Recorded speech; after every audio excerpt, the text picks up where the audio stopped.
Hi, I'm Gerd Tundle, acclaimed health journalist, turned motivational speaker, and transformational coach. This show is for anyone who wants to lead a happier, healthier, and inspired life. Create more self-love, inject more joy and abundance into their daily life. Join me for inspiring interviews and spiritual topics so you can become a soul warrior. Hello, and welcome to another show of the Get Inspired with Gerds podcast. I'm your host, and today I have an inspiring guest with me who's helping people to activate and remember their true self. Alex Kipp is a cancer survivor and creator of the True Mindfulness and helps his clients to live in the present moment and finally be free. He's a co-founder of Soulfeed, an online media platform that delivers inspiring content to over 106 countries, interviewing inspirational leaders like Deepak Chopra and Gabby Bernstein. He has spoken at Wanderlust and teaches people about the true meaning of mindfulness.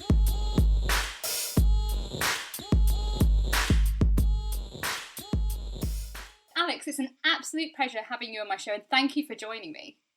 You're welcome. I'm so excited. I love the work that you're doing, and I just want you to tell the listeners what your life was like before you became the creator of the True Mindfulness.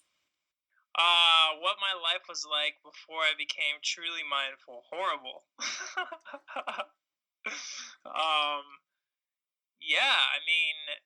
There's a long history to that. I got diagnosed with cancer when I was a senior in college. I beat that with a 15 to 30% chance of surviving. I then started a successful podcast called Soulfeed with a guy named Shannon, who I think's been on your show. He's an awesome guy. And but still, I was kind of like, it was all intellectual, all this personal development stuff, all this like soul work was still all intellectual, and I was kind of figuring it out, but at the same time I didn't know what it meant to be like truly mindful.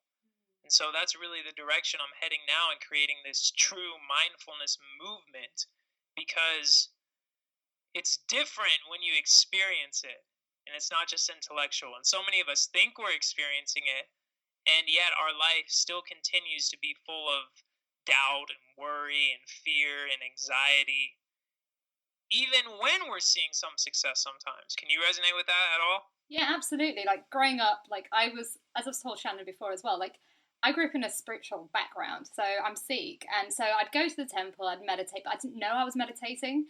And then I went through a phase where I went away from God and everything. And I found myself thinking I was mindful, but I ended up with anxiety, depression, like eating disorders, lots of different things that happened in my life. And it was because I had no control of myself and no control of up here. Yeah, and I think, too, sometimes control is actually what gets in the way. And so for me, I was actually really good at kind of controlling everything, you know what I mean? And not allowing spirit to sort of guide, to move through me, not allowing this like deeper connection with something beyond myself that, again, wasn't just intellectual. You hear people say, oh, the universe has your back and you can trust the universe and all this stuff, but it's like, okay, yeah, but what does that mean experientially? Like, what does that mean? And once I really tapped into that, things started changing, for sure. Interesting. I want to yeah. take you back a step, though. I want to let's go. To know, like, when you got the cancer, what did you do? What was the first thing that you did when you found out? So when I was diagnosed with cancer, I was about to go to Broadway. I was about to be, auditioning for Broadway and all these things. So I was a huge singer. My favorite role to play in college was Gaston in Beauty and the Beast, because, he sings this big song where he just goes, me, he just like gets to be Gaston, and that's kind of how I was in life. Like, it was all about me. It was all about me, And my senior year of college, all of a sudden I started losing my voice. I couldn't talk anymore, and I couldn't sing anymore, and I sounded literally like this for about 2 years of my life. So all of a sudden, my whole identity, everything I thought I was, everything I believed in was suddenly ripped away from me. And I realized, like, whoa, who am I if I'm not a singer? Who am I if I'm not a Broadway performer? You know? Because my whole life I'd been working towards this thing, working towards this only strict ideal. You know, it's like when people ask you, oh, who are you? What do you do? Oh, I'm a singer. Or maybe Gerds, how do you answer that question? Well, I kind of relate with you because I spent my whole life saying, I want to be a journalist. I'm going to be a health journalist, and that is my way forward. And when I had my crashing point, suddenly this epiphany happened. It was like, no, I don't want that anymore. Yes, and unfortunately, these crashing points a lot of times happen in our deep, deep times of what we perceive to be suffering. But really, all of our suffering, all of our big, pain point moments, they're all teachers. And again, it's one thing to intellectualize that, but it's another thing to experience that. So when I lost my voice completely, after, thinking, oh, my whole life is going to be about singing, it ripped open this sort of veil about who I was. And I immediately experienced what they call post-traumatic, guess the word. Depression? No. Disorder? Most people say post-traumatic stress, right? That's sorry. the thing that we all think about. But no, I actually experienced post-traumatic growth. Oh. Yeah, which is a real thing. Yeah, some people on the live stream here are saying stress. Yeah, exactly. People normally go to stress. We're live streaming for anyone who's listening. You can find me on social and you can live stream with me anytime, guys who are listening. But anyways, yeah, post-traumatic stress, right? That's what we think should happen when we experience something really traumatic. But no, I experienced post-traumatic growth, which is a real scientific phenomenon. It's been studied, but it's not talked about much, unfortunately. But it's this idea that in times of great sorrow or suffering or whatever, you can actually grow. You can rise from the ashes. And that's what happened to me. I woke up. It's like, they talk about your third eye waking up and all this stuff and whatever, But that's kind of what happened. It's like, oh my gosh. I have never lived really in the present moment. I've never really experienced life beyond my future predictions and my past conditioning. So I left the hospital that day, or I left the hospital about 2 weeks later after getting diagnosed, after receiving my first round of chemotherapy, basically being a prisoner to the hospital. And I got out and was walking around the streets of Ann Arbor, which is where I was studying, and everything was different. I just started noticing everything. I started noticing the grass. I started noticing the people walking by. I started noticing the architecture, the way the breeze hit my face. It's like all these things that I was so unaware of. But nothing had changed. It's not like Ann Arbor had suddenly changed in 2 weeks, but everything had changed within me. And so that was a start. That was sort of the blossoming. And then from there, I had a 2-year battle with cancer, basically. Or eventually they told me I had a 15 to 30% chance of survival. Had 6 rounds of chemotherapy, stem cell transplant, radiation. But I made it. I made it through. I survived by the grace of God and also by my own sort of healing activations. You know what I mean? But, a lot of times we learn the lesson, but we don't really learn the lesson.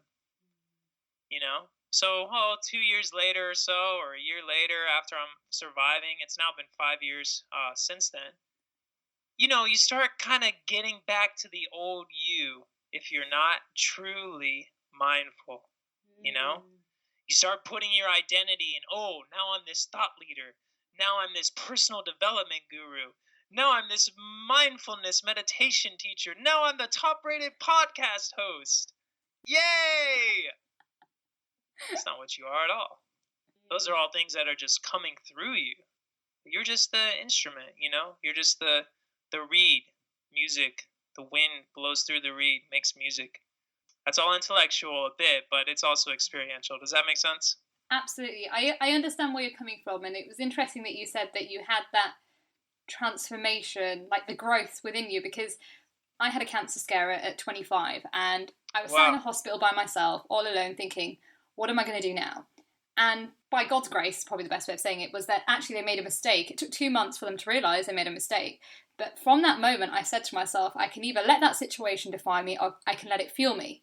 So I remember walking home that day and I said to myself, things are going to change. And I was speaking to a friend out in Canada and she said, something's not right with you. And because I'd grown up as a person that I didn't tell people my problems, I kept everything within. But that's to do with my upbringing, which I will tell you another time. Sure. I didn't know how to express. I would listen to everybody else and listen to all their issues, but I didn't know how to express. And suddenly the tears fell down my eyes and I started to tell her a part of my story. And I felt so vulnerable, Alex, in that moment. And then from that moment, after speaking to her, I wrote my whole life story out. I wrote 30 pages in 7 hours. I cried, I laughed, I saw the patterns of everything that had happened to me, how I created it, how I manifested it. And I went down this whole forgiveness route. And from that moment, like you said, that was my growth.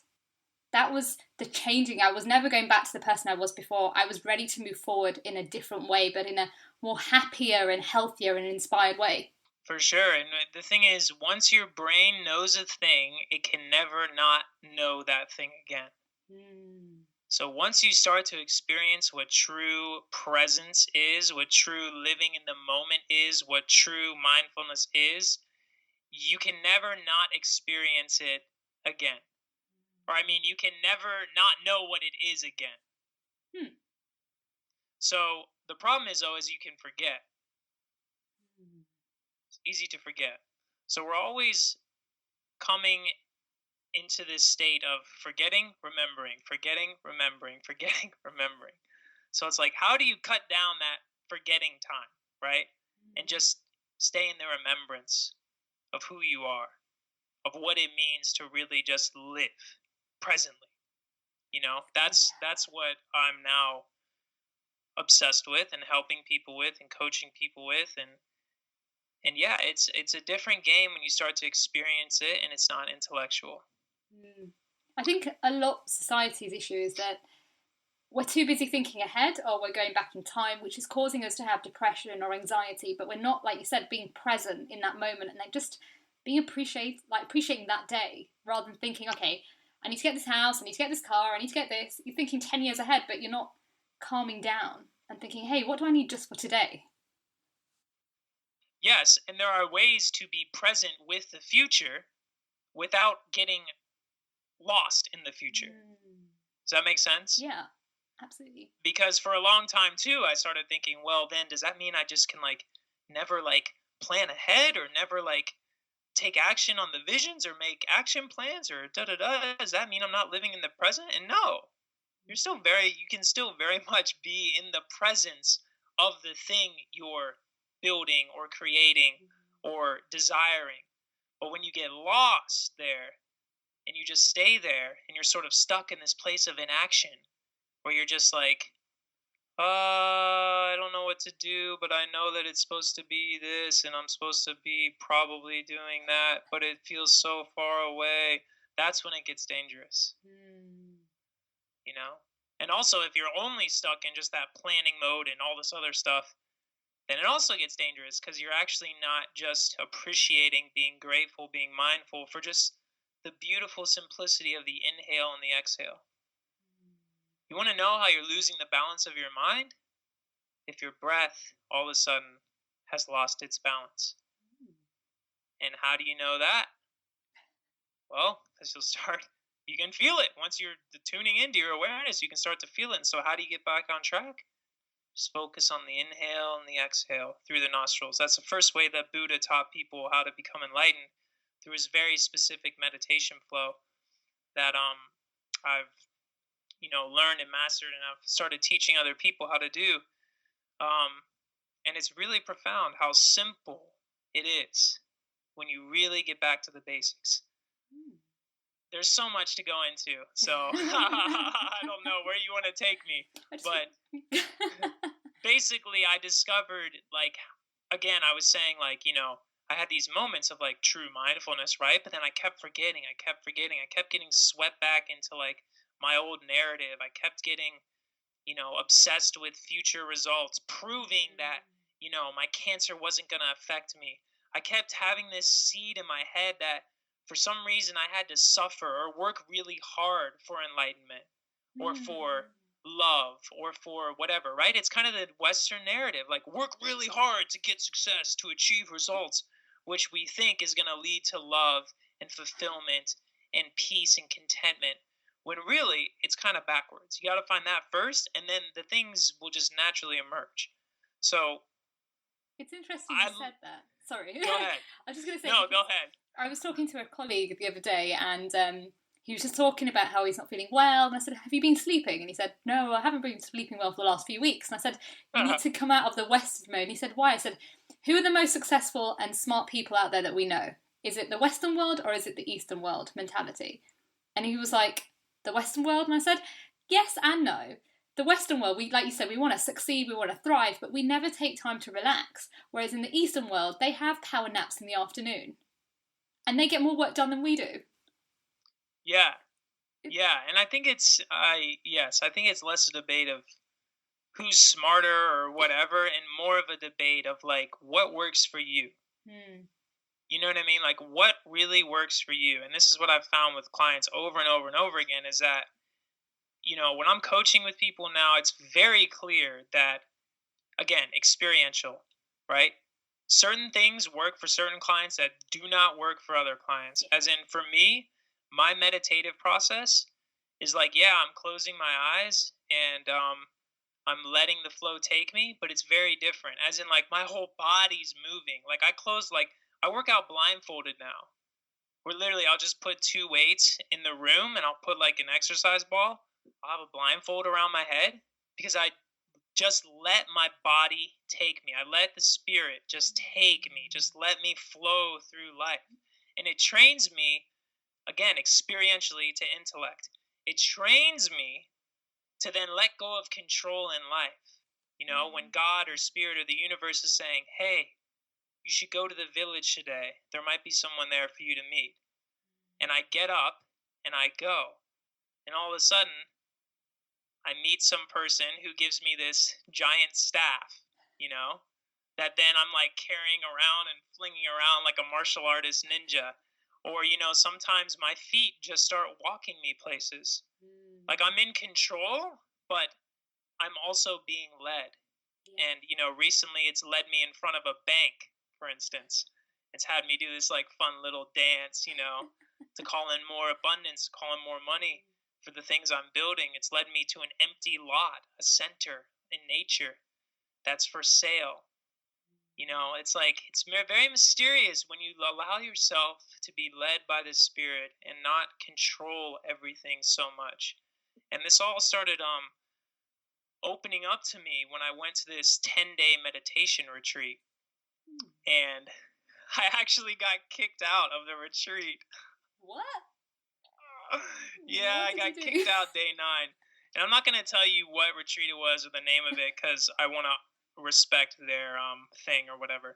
But basically I got kicked out because I'm experiencing this whole experience, and I'm looking around at day 9 and everyone's still like deep in their suffering. And I'm over here like, whoa, I'm enlightened. I'm like, amazing. You know, I'd experienced so many things during those 9 days. You're not allowed to talk. You're not allowed to look at anyone. And during those 9 days, like all these amazing things. Don't say it if you know what it is. If you know what the meditation experience was, don't say it because I really do want to respect and honor their name. Does that make sense? Yeah, we've got them in the UK as well. It's where you have those. It's silent retreats we call them, but I don't know the name. But people go there. Okay, good. Yeah. Good. Because it's really not about like demonizing any kind of organization that is doing good work. That's not the point. But for me, I noticed certain things that like weren't quite on point, that were a bit dogmatic, you know, like the way you had to sit, or like the certain face you had to make, or like not letting your body move, or like the postures, and just these little things that like when I tried to do it that way, I was experiencing more suffering because it wasn't allowing my true nature to come out the way it wanted to be expressed. And so then I just started experimenting with what my body was naturally wanting it to do. So then day 9, we're allowed to start talking about our experience, which is what we're supposed to do. And so I'm just telling people like about my experience, like, hey, it's interesting. When I did this, this happened, and this happened, and this happened. And they're like, really? So then they start trying it. And then it starts spreading like wildfire around the camp, you know what I mean? And it was like, nope, you got to go. Time to go. I was like, okay, fascinating. It's interesting you said that, because I was interviewing David G last week, and we were talking about like meditation, and it was so interesting because he was saying that there's all these rules about meditation, how you have to do it, and if you don't stick to the rules, like you said, they kick you out. And I found that I didn't ever bother going to a meditation. Not saying that you shouldn't go, because it's like you said, it's different for everyone. But I found that because I'd grown up in a background where it was all about mindfulness, I started meditating myself. And I found that I found my own routine, I found what worked, and then I started to implement other things. But I felt that, like yourself, I can't do rules. I have to follow my own, like my flow of my intuition and what my body's telling me to do in that moment. So if somebody's restricting it, it's stopping my personal growth. Yes, and it really makes no sense. As in, they put all these rules around the meditative experience. And now let me say something, is that the technique that I learned is absolutely beautiful. Like, it's amazing. I've learned a lot of other meditation techniques, and the technique they were teaching was Buddha's technique, Gautama's technique, that he taught thousands of people to reach enlightenment through. So the technique was brilliant, but it's just the little subtleties. And when you put rules around these things, it doesn't make sense, because consciousness has no boundaries. Consciousness is not bounded by anything. So when you're exploring consciousness throughout meditation and clearing and flowing over your body and clearing energetic blocks that have been there for years, if you have boundaries around that, then it makes no sense, because the whole point is to get to this state of boundlessness, just like consciousness. And that's what happened to me. Let me be a little more experiential, so it's not intellectual, okay? Because these weird things started happening to me where I was like clearing all of this pain that I'd been holding on to for 5 years. So I had dealt with it, right? I dealt with my cancer, but I realized I hadn't really dealt with it for real. You know what I mean? Like, I hadn't really gone to the deepest depths of myself. And I was reaching success, and I was finding success, and I'm new and noteworthy podcasts, and I've interviewed Deepak and Marianne and Gabby and Carolyn Mason, Maston Kipp, and all these great people. But I still hadn't hit the depth of my core until that kind of 10-day experience where, day 8, I'm kind of waking, and I was meditating all day and all night, literally more than 12 hours a day, because spirit would not let me sleep. It just had me keep meditating and running over the flow, because you learn how to find the slow spots in your body, which are energetic blocks, and you learn how to break them up, or at least I learned how to do that. And so day 8, I wake up and I'm like smelling burning flesh in my nose. And I'm like, whoa, what's this? So I start talking to the pain. I'm like, hi there, what are you?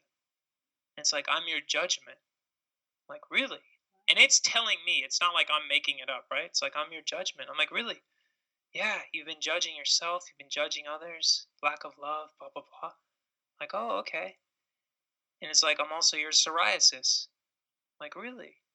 Because I have psoriasis on my elbows and in the inside of my ear, which is really, if you know anything about psoriasis, it's basically like the burning away of your flesh.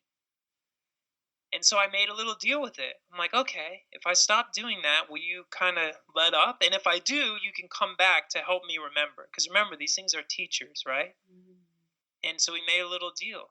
All of a sudden, my psoriasis, you can see, it's still there a bit, but it's not nearly as bad as it was. I mean, it's hardly noticeable. Psoriasis is a genetic disease that apparently can't go away, right? So we have the potential to be our own healers once we go to the deepest depths of our core, once we know how to do this. And I'll tell you, so many other things started healing. I had a paralyzed left vocal cord. All of a sudden, I come back from the thing, and about 2 days, and one of the nights I wake up and my spirit is just leading me to like move my jaw and do all these crazy things, which my fiance is freaking out because she's like, you're possessed. And I'm like, it's okay, honey, And 2 days later, I'm at church and singing like I've never sang before. Wow. My voice just opens up. You know what I mean? Like Wow. crazy. And so the thing is, when you get out of the way, your life force will do everything in its power to correct, rebuild, and fix anything that is not part of your perfect potential. Does that make sense? I relate. Growing up, I had a lemon allergy, of all things, lemon, when I was a child. And it's going to sound very weird, guys, but I forgave the lemon. And when I forgave the lemon, my throat's fine now. I don't get lumps all over my hands anymore. I don't get lumps all over my back. That's what used to happen before. Also, when I was working at CTV National News in Canada back, talking 2010, I collapsed and my left arm stopped working, and I'm left-handed. And the neurologist couldn't help me. I had to fly back to the UK. They couldn't help me.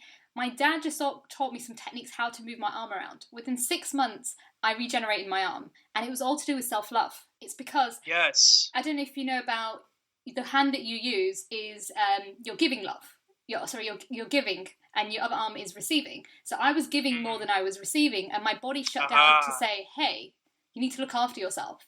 And it took me 6 months to realise I wasn't giving myself that self-love. I wasn't loving me and embracing who I was. And when I did, ta-da!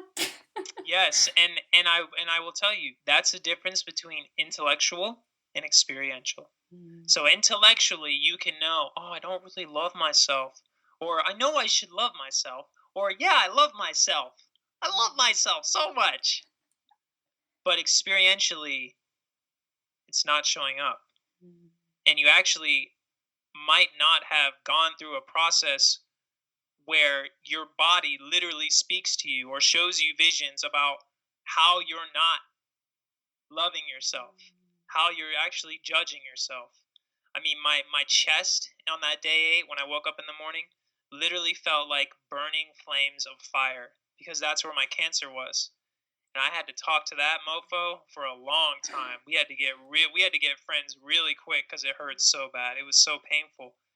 And I finally learned the lesson that my whole life, for some reason, I had in my head that I have to work really hard or almost suffer to earn love.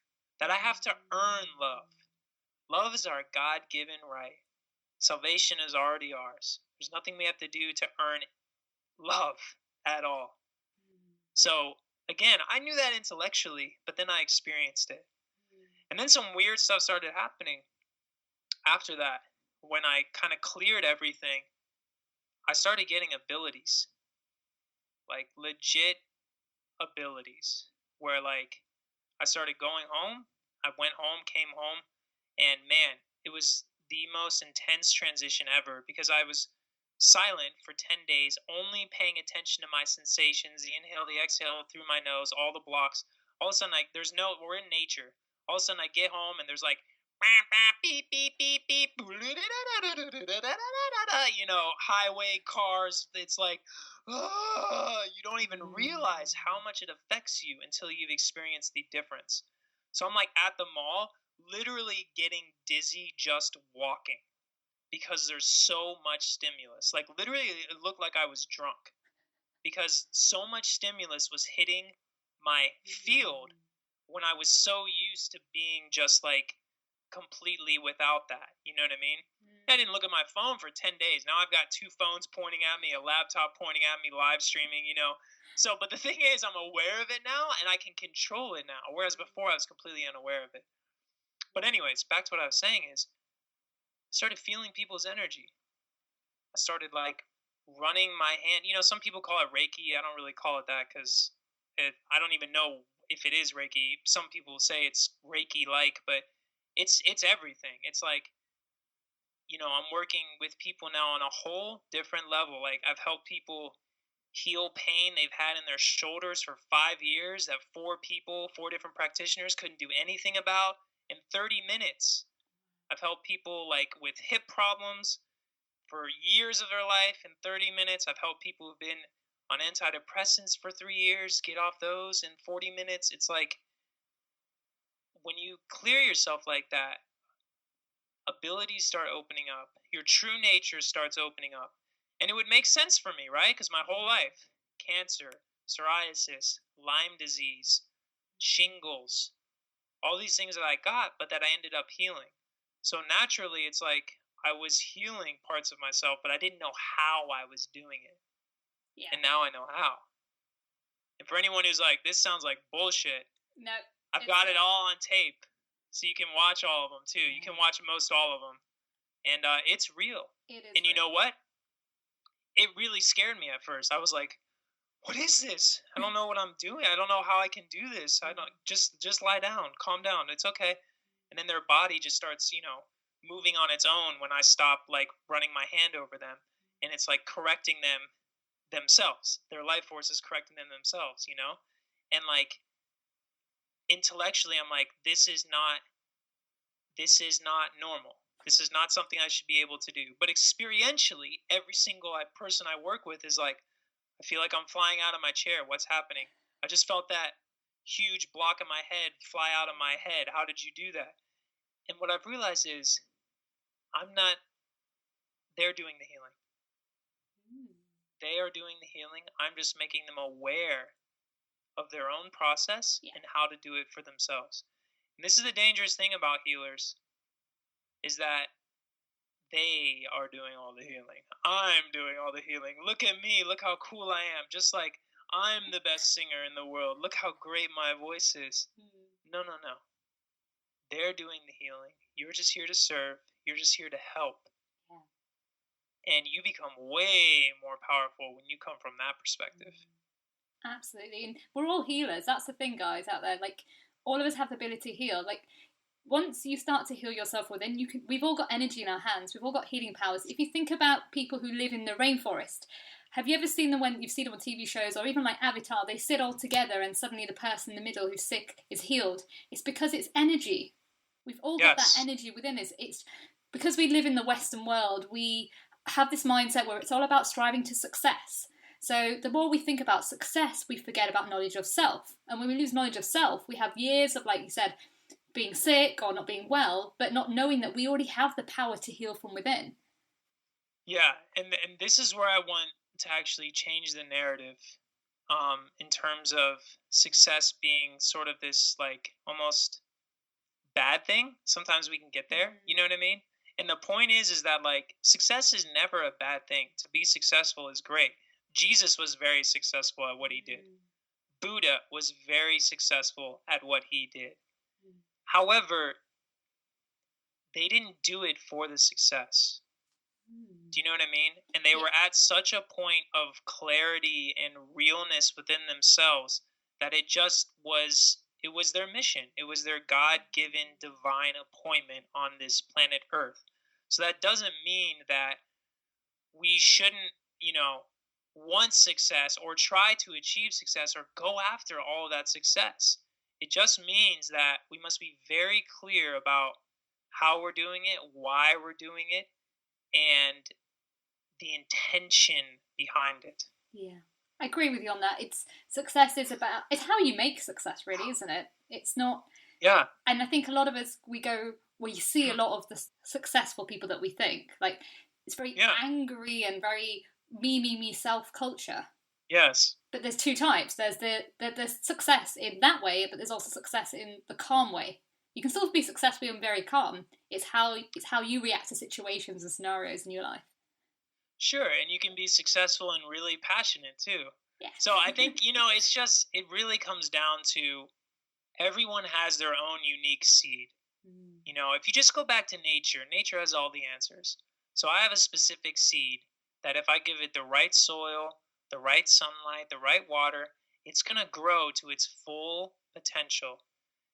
But if I start not watering it or putting rocks over the soil or whatever, it's going to grow crooked. It's going to grow a little decrepit. It might kind of reach its potential, but not really. So you know what? I want to succeed in huge ways. I want to be one of the best healers around, period. Not for me, for other people. Because the impact that could have, the potential that could have, great. You know what? And a seed in nature doesn't go, oh no, don't make me this huge oak tree. No, I don't want to. No. It's like, I'm a fucking oak tree. Period. And you know what else? It doesn't even know it's an oak tree. It doesn't even care. It just lets whatever's going to happen happen. I love it. For real. There's something powerful when we accept that we are meant to really just live into whatever it is that is our highest potential. You know, it's like that Marianne quote she always talks about. We fear our greatness. We fear our greatness, you know, essentially. It's true. We do. You want to know why? Go for it. Because it's completely opposite of what most people, or how most people are living their life. You know? Most people are really not going for it on a huge, huge level. Not because they are incapable of it, but because it's scary. Because it's the unknown. and all this, and then, you know, maybe it's like, maybe it's egotistical to think this way, or maybe it's wrong and God doesn't want me to do that. No. Not at all. Look at nature. Look at nature. If your seed is an oak tree, you're going to be an oak tree unless you get in the way and unless you cut off the flow from the Creator who gave you that potential. It's interesting that when we're kids, we don't really care about what anyone else has to say. We just, if we want to run around, we run around. If we want to roll in mud, we roll in mud, don't we? And then we get older, it's like, oh, I better not do that because I don't want to insult somebody. Kids, I mean, the Bible talks about kids like know the kingdom of God, you know, and so many other spiritual texts talk about this because kids, you know, before they're 7, their conscious mind hasn't developed. So they're just living, they're just experiencing things in the present moment. And unless they've gone through something really traumatic early on that sort of created this sort of curtain or siphon between that, they're generally just going moment to moment, experiencing life, you know? And like, it's really shouldn't be that much different when we grow up. Except when we grow up, we have more choice about it. And that can be good and bad. You know what I mean? Yeah. It can be good and bad. Just to let you know, we are coming towards the end of the show. It's gone so quick. Yeah. I just noticed really the timing. It's like, oh my God. So much more to talk about. It's endless. Consciousness is endless. It's boundless. And once you start speeding it up, it just gets faster and faster. That's what happens. Oh, well, I've got 2 questions left for you. Great. The first one is, what are you most grateful for at this moment? This conversation. Oh. Because, I mean, that's what's happening right now in this moment. I'm grateful that people are watching live, too. Grateful for everyone who's on here. I think it's funny when we say, like, what are you most grateful for right now? People tend to go backwards or forwards. Have you noticed that? Yeah. And it's only a few that always say present moment. And I'm just like, And it's those moments of presence. It's like, yeah. And not that there's anything wrong to be grateful about things that have happened in the past or the future. But it's just interesting to train yourself to really notice things right now. I guarantee you, if you really start doing that, you'll notice things in your apartment that you haven't seen for 3 years. You'll notice things in your neighborhood that you've never noticed before. I mean, there's just so much there that you could never discover it all. There's just so much. How could you ever be bored if you live in that kind of mindset? You know what I mean? Yeah. Absolutely. My last question is, say somebody is trying to find their purpose and they don't know where to start. What's your 5 top tips for them? My 5 top tips? I love this. Whatever flows. I have no idea what my 5 top tips are, but I'll just make some up right now. I think actually we're trying way too hard to find our purpose, quote unquote. What we should really be thinking about is letting our purpose emerge. So that would be number 1. Shift that thinking. You don't need to find your purpose. It's already there. You need to let it emerge. So number 2 would be, how do you let it emerge? Well, you got to get rid or clear anything that's blocking up your energy, period. Because if that's not happening, you're not getting intuition, you're not getting guidance. Number 3, it's not all you, okay? You need guidance from above or from below, Mother Earth, Father above, and you also need mentors. You need people who have walked the path, which is why I do so much coaching. It's like, and why I've invested so much in myself in coaching, because I don't know how to build a podcast until I coach with someone, and then I know, oh, okay, in 3 weeks I need to do this, and that'll get me to new and noteworthy. Number 4, do not identify with things of this world. That'll take you right off purpose, as in, don't identify with how much money you have, how much likes you get, how much fans you have. All those things are great. How your podcast is doing great. All those things are great, but it's not you. Number 5, never stop evolving. The only revolution happens right inside of you. Never stop evolving. Never stop learning. But I want to speak to that. Learn from your experience as much as you can, not your intellect, or not someone else's intellect who doesn't have the experience to back it up. Very, very important. We listen to people who sound great, but they can't speak from experience. And if they can't speak from experience, they're false prophets. They don't know what they're talking about. They're just talking heads. Which is why I always bring it back to experience when I'm trying to talk. Make sense? Absolutely. And there's a lot as well in the personal world, and I've seen it myself. You can see them repeating other people's stuff, and like yourself, I believe people who've been through the real stuff, who've experienced it, and everybody's experience is different, and we can all learn from different experiences. You can get a textbook, you can learn from lots of different people, but the experiences will teach you something that's more powerful that none of the textbooks can do. I mean, just like business, right? I know so many people who have gone to business school, get out of business school, and then I end up interning them because they don't know crap about marketing in today's world because they learned it from a textbook. And I'm like, no. That's not what's happening right now. You know what I mean? Just as like a very small example. Or you can read about meditation all you want. Or you can read about mindfulness. But until you truly experience it, true mindfulness, you don't know what it is. Period. You just don't. Yeah. So if anybody would like to experience that, can I talk about how they might be able to experience that? Would that be okay? Yeah, sure.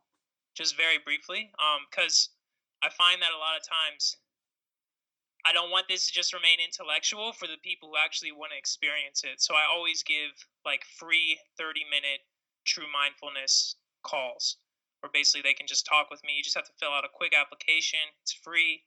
All you have to do is text the word soul coach, one word, to 33444.